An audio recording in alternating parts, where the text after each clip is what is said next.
Hello mga bossing, ako po ay may recommenda sa inyo at paalala ko po muli mga bossing dahil maaaring kayo ay makalimot dahil ngayong araw na ito mga bossing ko o kinabukasan mga bossing ko ay unang araw ng Setyembre, kaya Setyembre na kailangan huwag ka magpapawala ng ganito upang sa ganoon ay masigit na maging masagana ang inyo pong pamumuhay.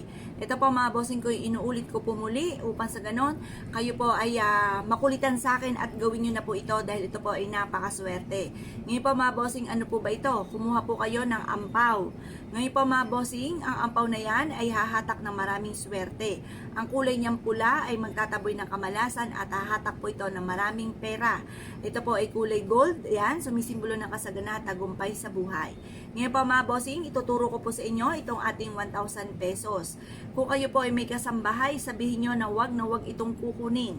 Ngayon, magsasabi sa inyo, imbis na gumawa ng kalokohan, ng hindi baganda, ay magsabi na lang sa inyo, mag-CA na lang sa inyo, kaysa kunin niya po nila ito. Dahil ito ay once na ikaw na may sinuwerte, tuloy-tuloy pa rin ang trabaho nila sa inyo. Kumbaga, para rin sa kanila kapag sinuwerte yung may-ari. Kaya kailangan huwag kukunin po ito, sabihan nyo na lamang.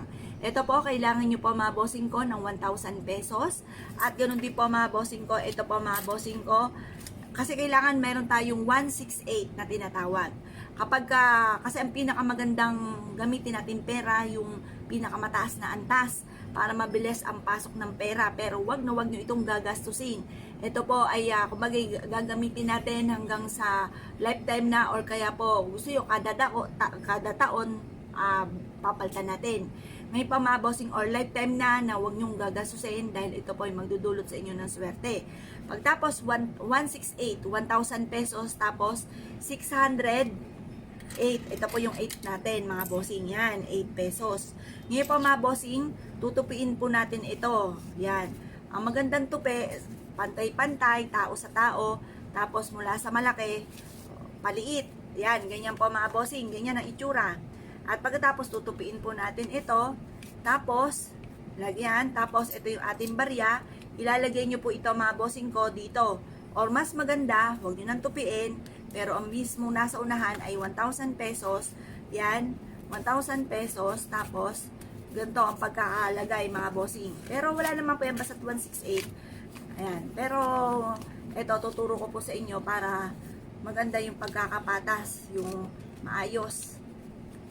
Yan, kailangan pagbukas po ninyo, yung tao, nakahat na ganyan.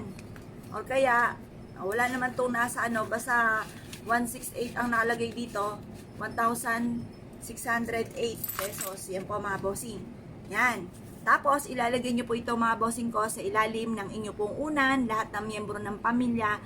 Pero kung parang alanganin, baka magastos nyo pa mga bossing or mawala po ito, 168 na lamang.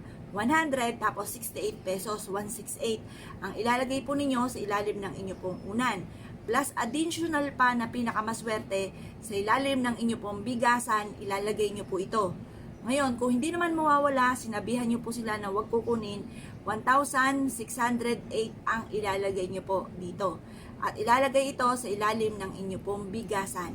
Ang dulot po nito ay napakaswerte. Kung kayo po'y naniniwala at na-issue po mga bossing ko na mag-umapaw ang blessing, siksik-tiglig at umaapaw at maraming blessing, huwag po kayong magpapawala po nito. Proven po ito na napakaswerte. Ngayon po mga bossing, kung kayo po'y naniniwala at na-issue po itong gawin, asya mga bossing, good luck po sa inyo po lahat.